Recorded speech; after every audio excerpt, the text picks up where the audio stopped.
Well, Penn State proved that no amount of money is too much to fire a head coach in today's game of college football, to where other schools may just do the same.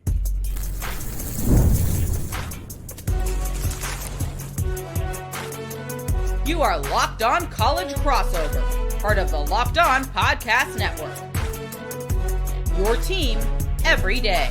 Welcome, and it is a Locked On College Crossover. I'm Jacob Goins, host of Locked On Hoosiers, your source for all things Indiana athletics. He is Zach Seyko, host of Locked On Nittany Lions, your go-to spot for all things Penn State athletics. So we are together once again, as we do every single week, to talk all things college football, all things Big Ten. We'll make some picks at the end of today's show as well. But the coaching carousel is going absolutely insane, and it's only going to get faster, Zach. And nobody knows this better than you do. Penn State set the trend. They're at the top. Everybody is looking at the Nittany Lions because they paid James Franklin a bunch of money to get out of town, and they may not be the only ones by the end of the season. Well, and Indiana responded accordingly by making sure that they wouldn't be in the fire, so to speak, right? Yeah. They took care. They said, nope, no phone calls. We're getting this handled immediately. They didn't leave it up to chance. So I respect that about Indiana.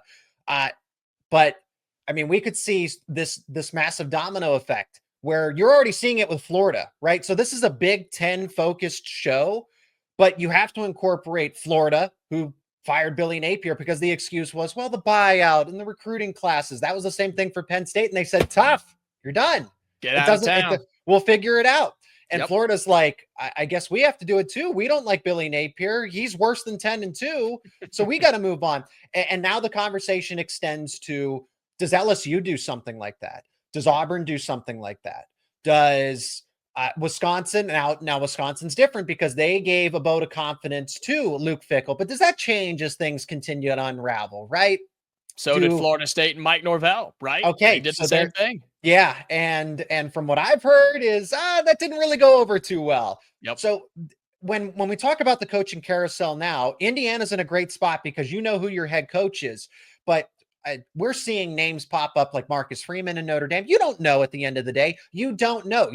We all thought that Lincoln Riley in Oklahoma were a match made in heaven. He ends up going to USC. Could he be fired, right? Is there any amount of money that is too much for a buyout to a point where you don't move on from your head coach? With that being said, the more of these high-profile jobs continue to open up, it puts pressure on Penn State to get a decision done, like in Indiana, where we don't want to leave this up to chance. We don't want other high-profile jobs to make this a bigger competition, a tougher competition to land an elite head coach, because the more jobs that are opened up in the Big Ten and the SEC that don't open up very often, there's just going to be a lot of movement. And you don't want to be Penn State, where you were the leader in this because you were kind of all alone.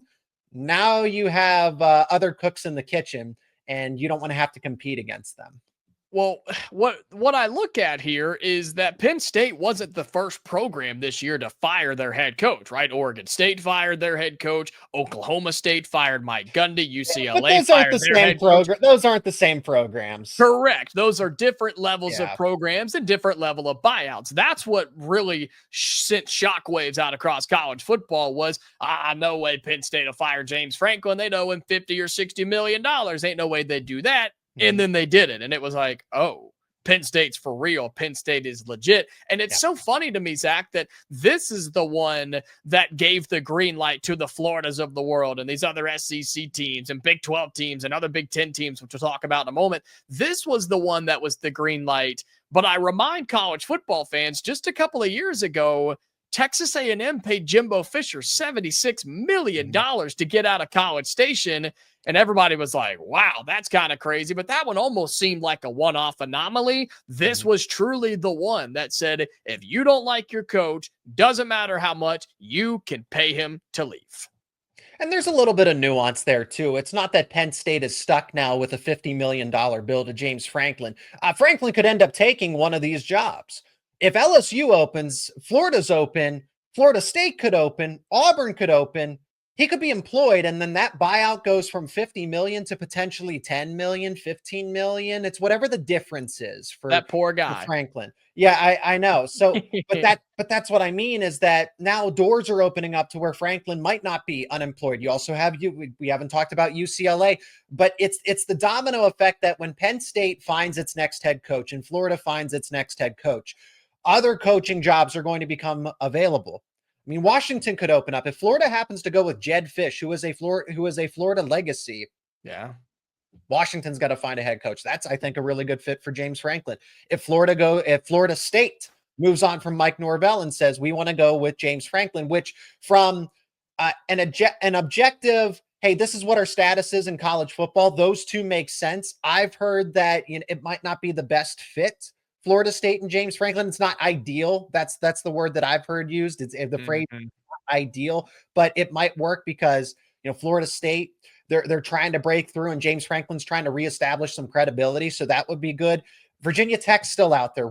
It's already crowded as it is. Yes.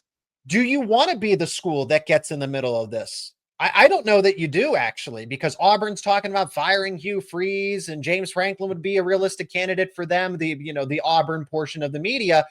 And if you don't get James Franklin and you miss out on your other priority targets, do you want to be stuck with another Brian Harsin if you're in Auburn's situation? Right. And that's what is so wild to look at too, is I saw a stat the other day. I think we are tied as of this recording in this 3rd or 4th week of October here, where we're already tied for the most P4 head coaches who have been fired at this point in the season. And we still have a long way to go. And what I also look at is something you've been kind of hinting and dancing around is with all these big openings, places like Penn State and Auburn and LSU and Florida, they're not going after up-and-comers. They're going after other head coaches, which means an Eli Drinkwitz at Missouri, they then have to replace their head coach. Or if it is Jed Fish at Washington, like you said, they then have to replace that guy. We're not even talking about those guys getting fired. We're talking about them leaving one school to go to the other, and then you have to replace them. I am thankful that Indiana did seal and sign Kurt Cignetti for about 1 million different reasons, but even that is an extra wrinkle that people don't really think about. I mean, we truly do not know the next jobs that are going to open up. Again, LSU might get tired of Brian Kelly really quickly. I could see if I had to pinpoint one job to open up, it's probably LSU with what they have remaining on their schedule. Brian Kelly is not a good fit for LSU. Lord knows why that hiring, why that came together. I think he just wanted out of Notre Dame. And LSU was like, yeah, we're interested. And he's like, okay, great, let's make it happen. So he kind of pushed the conversation forward there. But I'm not sure why that happened, honestly. Brian Kelly and LSU. $53 million buyout for Brian Kelly at LSU, by the way. And see, here's the thing. Is LSU going to be, again, Penn State and Texas A&M, once upon a time, proved that no amount of money is too much. So no recruiting class is too much, because that was the argument. Oh, well, they'll look at 26, look at 27. The buyout's fairly expensive. No, if it's not working with your head coach, move on.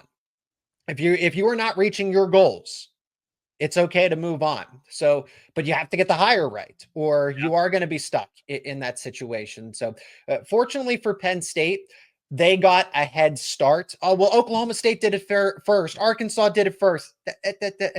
Those aren't top 10, even top 15 jobs. Okay, there's levels to this. Come on. There's levels to this. Penn State gave itself a head start to go do its diligence, start making phone calls, set up some meetings, and just kind of get a temperature check of who's legitimately interested. You don't want to be late to this party, and this party's only going to get more crowded. His party is started. It's getting busier by the day. The coaching Kurt Cignetti in Indiana left. Yeah, they said, nope, we're done. Get us out of this thing. We're going home and we're going to bed. And that's exactly what the Hoosiers did. And they keep winning because of it. Indiana avoids the distractions. They win last weekend, and Penn State lost again. We'll talk about those two teams and the different directions the programs are going right after this, right here on this Locked On Crossover. This bonus episode of Locked On Hoosiers and Locked On Nittany Lions on a Crossover is brought to you by Quo. One of the tools that help make a huge difference for business owners is Quo, formerly Open Phone. It's the same great business phone system you've heard me talk about before, just with a new name. And here's why it matters. Every missed call is money left on the table. When every customer conversation counts, you need a phone system that keeps you connected 24/7. Quo is the #1 business phone system that streamlines customer communications. It works right through an app on your phone or on your computer, so no more carrying two phones or relying on a landline. Their built-in AI agent is a game changer. It can answer after-hours calls, capture leads, and keep businesses moving even when you're off the clock. So see why over 90,000 businesses trust Quo, formerly Open Phone. Get started for free and get 20% off your first 6 months at quo.com/lockedoncollege. That's QUO.com/lockedoncollege. You can even keep your existing number for free. Quo, no missed calls, which means no missed customers. This bonus episode, or this crossover episode, rather, of Locked On Hoosiers and Locked On Nittany Lions is brought to you by FanDuel. The NFL season is here, and FanDuel has an offer you don't want to miss. Right now, new customers can bet just $5 and get $300 in bonus bets if you win. That's right. Pick a bet. Put down $5, and if it hits, you'll unlock $300 in bonus bets to use across the app. And this is a big week to do so. If you're looking to get involved and looking to spice up the sports world a little bit, now is the time to do so. The NBA season just started. Hockey's underway. World Series going on this week. And then, of course, all the NFL and college football action. So FanDuel's the place you want to be. It makes watching football even more exciting when you've got a little something riding on the action. So what are you waiting for? Visit FanDuel.com to download the FanDuel app today and get started. Do so at FanDuel.com. Indiana cruises, Penn State loses. Different matchup. I know that Indiana beat Iowa, but that's no head coach, no starting quarterback. Just heartbreak across the board. You have your head coach, you have a really good quarterback, somebody who's probably going to be taken top 5 in next year's NFL draft cycle. So good on Indiana to win against Michigan State. But I did say, I can't remember if you said it, I said that they would cover. I said that Michigan State would cover. Yeah. I got that right. Yes, you did. Yes, you did. 24.5 was a lot. I admit that was a lot of points for a Michigan State offense that didn't put up a ton of numbers, but you're relying on Indiana to just blow out Michigan State, which Kurt Cignetti is very happy doing. But yeah, you're right. You nailed it. That Michigan State did not win, but they covered. Indiana has bigger fish to fry. It doesn't change anything if you win by, if we win by 5 touchdowns or 6 touchdowns instead of 4, it's like, at that point, again, you got to prepare for the remainder of the schedule, because if you go undefeated, you're in a Big Ten championship game. So be conscious of that. And that's exactly what Indiana was doing. Penn State emptied the clip. Those are the words of Terry Smith before the Iowa game. And I respect it. I respect the idea that you want to put all your chips to the middle, leave it all out there. Did it potentially cost you some key players in the scheme of it? Well, to be determined. But, Penn State, Jacob, I think what's interesting over these 4 losses, the combined margin of these 4 losses is 13 points. It's 13 points. They've lost to Oregon by 6, lost to UCLA by 5, Northwestern by 1, and now Iowa by 1. Penn State's only had heartbreak this season. Yeah.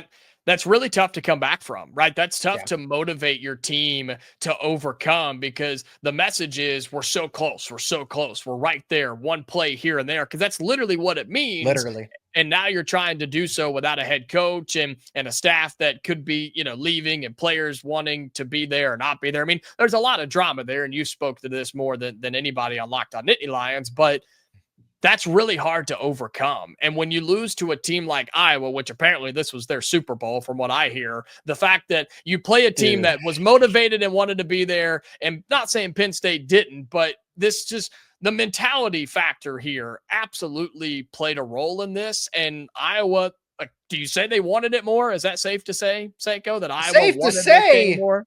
Dude, Iowa's side of it, Iowa's perception of this, and I'm not speaking for every single Hawkeye fan, but between media figures to fans that are populating the internet, were this is a big win. This is a massive win. Mark Gronowski's a really good quarterback. Oh gosh. Okay. So Penn State's without its head coach, 3-game losing streak, first time starting quarterback, second year player, and you beat them by 1 at home. And they nearly came back and won. If it wasn't for him being a first-time starting quarterback, you probably lose that game because those mistakes of an inexperienced quarterback were made. But it truly was a Super Bowl. I know where this all stems from. It has to do with wrestling. It's because they can't land one against Penn State wrestling. They have to take it out and double down on football. So congratulations on your 1-point win to kick Penn State football when it's down. But when we get into our week 9 picks, Iowa's not that good.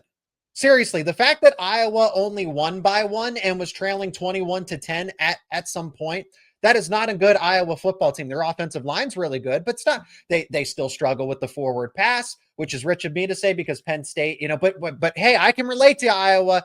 You're struggling at quarterback and you don't have any wide receivers. I know what it's like to be an Iowa football fan. I mean, 10 of 16 for 68 yards is pretty impressive. I mean, that's somebody wrote, and it's not that this is a fringe opinion. I know it is because it's so crazy, but the idea that Gronowski would be a Heisman candidate or like a finalist, he'd be top 3 or top 5 at this part of the season if he didn't get hurt against Indiana. It's like, are we watching the same sport? Are we watching something different? Yeah, that has to be a fringe take. That has to be a fringe take. I don't think I'm going to go that far. I think Gronowski is okay. I don't think he's great. He looked decent against Indiana until the Hoosiers were able to make some changes and do what they needed to do. But the close game for Indiana versus Iowa said more about the Hoosiers than it did Iowa. And guess what? Indiana still found a way to win because the true Heisman contender Fernando Mendoza delivered a touchdown pass and found a way to win. And so, for Penn State, man, I don't know what the answer is, and I don't know what the positive spin that you put on it. Do they need one? I mean, I guess not. You're about to play number 1 and number 2 back-to-back and then finish out with Michigan State, Nebraska, and Rutgers. I mean, what is the goal, Seyko? And then I'll talk a little Indiana in a moment. What's the goal here the rest of the way for Penn State other than finding a new head coach? I mean, that's just it, right? You don't know that because of the transfer portal, all of it's up in the air. The veterans have plenty to play for because they can improve their draft stock. Sure. They can impress some scouts. So there's a lot to play. Honestly, there's a lot to play for everybody because if you're a younger player that's trying, go get some film. Try to make way right now and go get some film and either impress the next head coach, the next regime, or put some film out there so that you get offers in the transfer portal. That's where it's a lot of individual goals that are at hand here. There's records to be broken, that kind of thing. But there's no, hey, we can get to this bowl game, right? That doesn't matter anymore. It's all about the college football playoff. And I don't even know that Penn State would accept a bowl invite, given that they're going to have, I think they would. I still think a school like Penn State would, but at least there's more of an option. I wouldn't blame them if they didn't take one. Let's just say that. So yeah, there is no goal other than since UCLA and Northwestern messed up your season, why not try to derail Ohio State and Indiana, right? Bull in a China shop. Just came from practice today at the time of this recording. Penn State is incorporating a new offensive scheme, some variation. And we were not allowed to see it at practice today. We were not allowed to see it. So there is a new offensive scheme going for Penn State versus Ohio State. No idea what it is, but hopefully that helps. Yeah, well, I mean, Kurt Cignetti's already talked this week about it. We're going to make our Week 9 picks coming up here in just a few minutes, but he's talked about UCLA as a 3-0 team, right? Because of them firing the head coach and cleaning out the staff and looking at the new film versus the old film. And sounds like the Hoosiers are going to have to do that when they play Penn State coming up in just a couple of weeks, which is in Happy Valley, by the way. I just want to remind Indiana fans. But the news in Bloomington was, yes, the extension of Kurt Cignetti, but it was also the idea that Indiana didn't overlook Michigan State. They didn't allow any of the noise last week with him possibly going to Penn State or taking a phone call from them or then the extension. All of that was put to bed. All of that was silenced. and Indiana showed up and did what they had to do. They didn't play great, but they did what they needed to do, and only one significant injury was on the defensive line to starting edge defensive end Kellen Wyatt, who is out most likely for the end of the season with a knee injury, but you were able to block out all the noise and all the distractions and beat a Michigan State team that can put up some points offensively with Aiden Childs. And so now you still play a schedule with no ranked teams on it. You'll be favored the rest of the way. I've said by double digits almost all of these games, other than probably Penn State.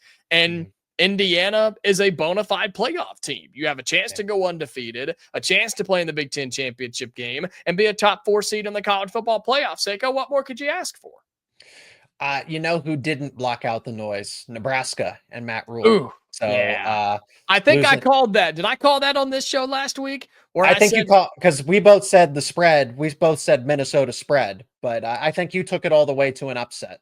Yeah, so, I mean, because that was a classic Nebraska letdown game and a classic sharp. Look at you, you're a PJ Fleck get up game. You know what I mean? They only do it once a year, Minnesota, but they get up for a game like that, and they did. What a disaster that was for Matt Rule, who, you know, maybe he'll just take his talents to Happy Valley and everything will be fine, right? That was PJ Fleck probably being a little upset and taking it out on Nebraska. He's like, I'm not on any of these lists. Why is my name not on any of these head coaching lists? Why am I not linked to Penn State? Yeah, I'll show you, Matt Rule. Oh, that's it all worked out. It did all work out quickly. Results from last week: Ohio State dominates Wisconsin. Notre Dame beats Lincoln Riley and USC. Shocker. Big game, and Lincoln Riley's team doesn't show up the way they need to. Michigan hammered Washington. I was disappointed in that one. UCLA, again, 3-0 since all the chaos, and that's what Indiana's preparing for this week. And how about Northwestern? You know firsthand, Zach Seyko, that's not a bad team they got over there. That's a Big Ten title silent contender right now. So. Technically, yes. Technically, they're still alive. So with the games last week, those were fun. But now we get to make picks for this week's games around the Big Ten. We do that next here on this Locked On Crossover. Today's episode on this Locked On Crossover is brought to you by Mazda. Mazda crafts cars for those who do more than simply move. Mazda delivers confidence with every ride with more IIHS Top Safety Pick Plus awards than anyone else. From footwork to breathwork, athletes sweat all the details. Mazda brings this same intention to how we craft every model. You can make everyday drives feel like anything but, from smooth handling to intuitive controls, and with all-wheel drive and standard in every crossover SUV, you can drive with confidence through almost any season. Like our players, we sweat every detail, because when you make every move count, impossible becomes irrelevant. Mazda, move and be moved. All right, final segment on this Locked On Crossover. He is Zach Seyko of Locked On Nittany Lions. I'm Jacob Goins of Locked On Hoosiers. Make sure you subscribe to both of our YouTube channels if you have not already. We're your daily spot for all things Nittany Lions, all things Hoosiers, breaking news, live shows, bonus episodes, you name it, we got it. So make sure you subscribe to the channel. Drop your thoughts and your picks down below in the YouTube comments. We want to hear from you for week 9 around the Big Ten. And if you're listening on audio, right, Spotify, Amazon, Apple, make sure you subscribe there. Follow us if you can. Turn on that notification bell so you never miss a new episode of Locked On Nittany Lions and Locked On Hoosiers. And a little bit of a slower week in the Big Ten. Not slow, but just not as loaded, right? There's still some good games. It's just not as heavy as it was a week ago. So let's go in chronological order here, Mr. Zach Seyko. Let's start with the big noon kickoff on Fox. UCLA and the Bruins coming to my place, coming to Bloomington to take on the second-ranked team in the country, the Indiana Hoosiers, where the spread is up to 25.5 as of this recording. Yeah, and I think that's a lot of points with the way that UCLA has been playing. I mean, they're just on fire, right?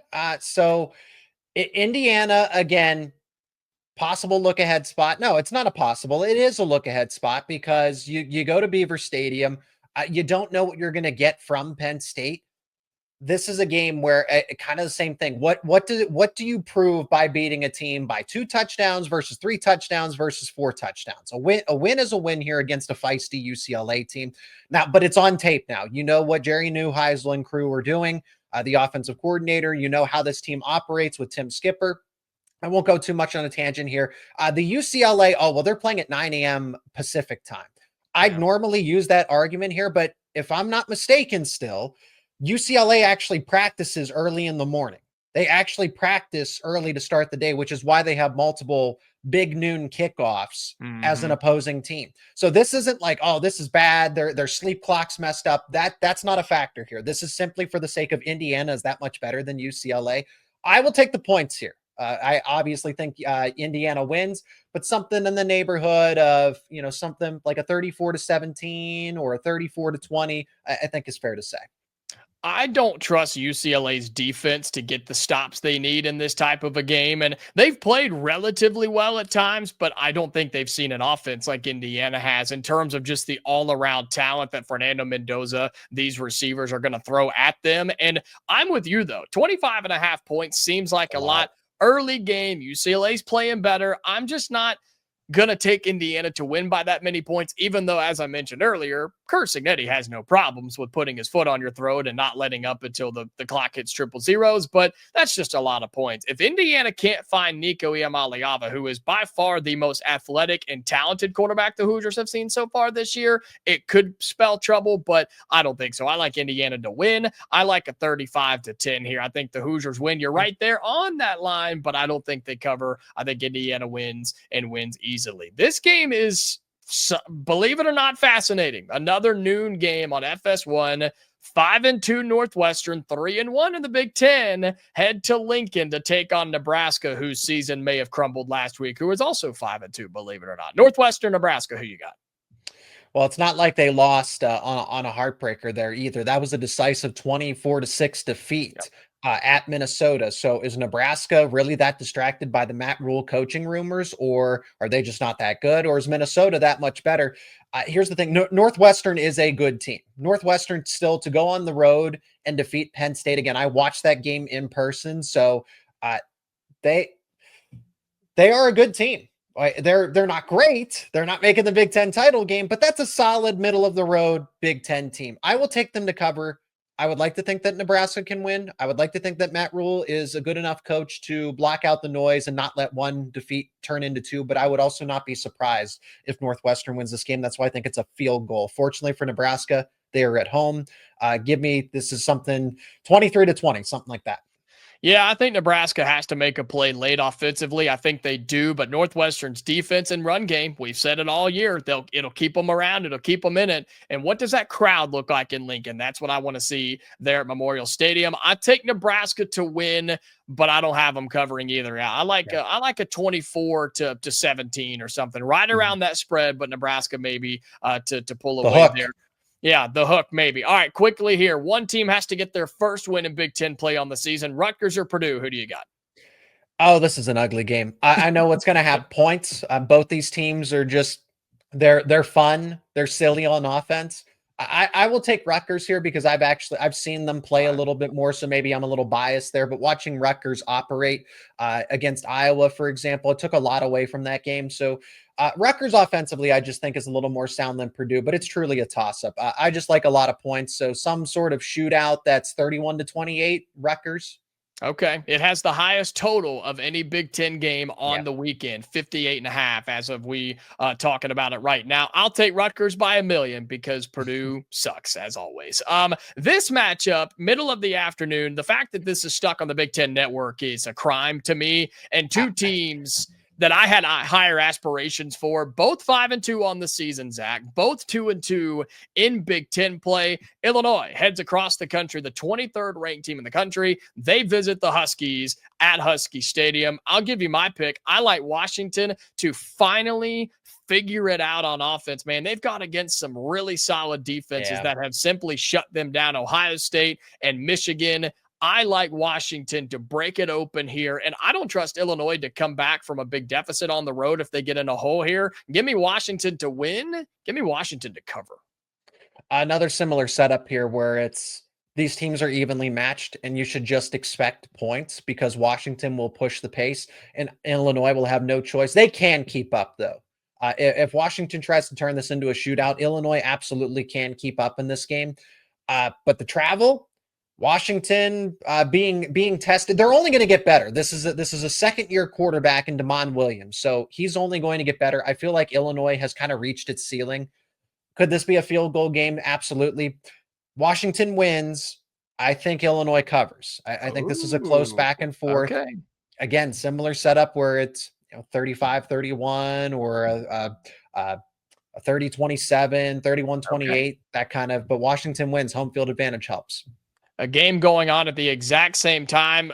According to the records, it's two of the better teams in the Big Ten. It's criminal to say that. It's horrible. It hurts to say that with the two teams I'm about to tell you. 5-2 Minnesota, who's 3-1 in conference play, heads to Iowa off the biggest win of the year. 5-2 on the season, 3-1 in Big Ten play. Minnesota and Iowa, 3:30 on CBS. The whole country has to watch this game where the Hawkeyes are favored by 8.5. Seyko, no way they win this thing, right? No way. I watch this Iowa team. Absolutely not. Minnesota's covering that, and I will take them to win. Is it because I'm a little bit of hate fuel, a little bit of hate watching here for this Iowa game? Potentially, but no. If I'm objectively speaking, Minnesota very well makes this a field goal game with the chance to win this. I think Iowa wins. I think Minnesota and PJ Fleck used everything they had last week against Nebraska because that's just what they do. They get up for one big game and then they lay down and die for the rest of the way. I think that's what happens. Iowa will not beat anybody by 10 points or 8.5 or whatever the spread is. That not a legitimate team here. I think Iowa wins by probably a touchdown, but it will feel like more than that if you actually watch this game, but most people probably won't. Heisman candidate Mark Gronowski, man. Biggest win in 5 years. They should win by 10 touchdowns against Minnesota. They should roll. The total for that game, do you want to guess? I know we're running out of time. Do you want to guess without looking what the total is for Minnesota, Iowa? I looked at it. So never mind. People guess in your heads. Guess in your heads. All right, ready? 3, 2, 1. 39.5 is the total for that game. That's disgusting.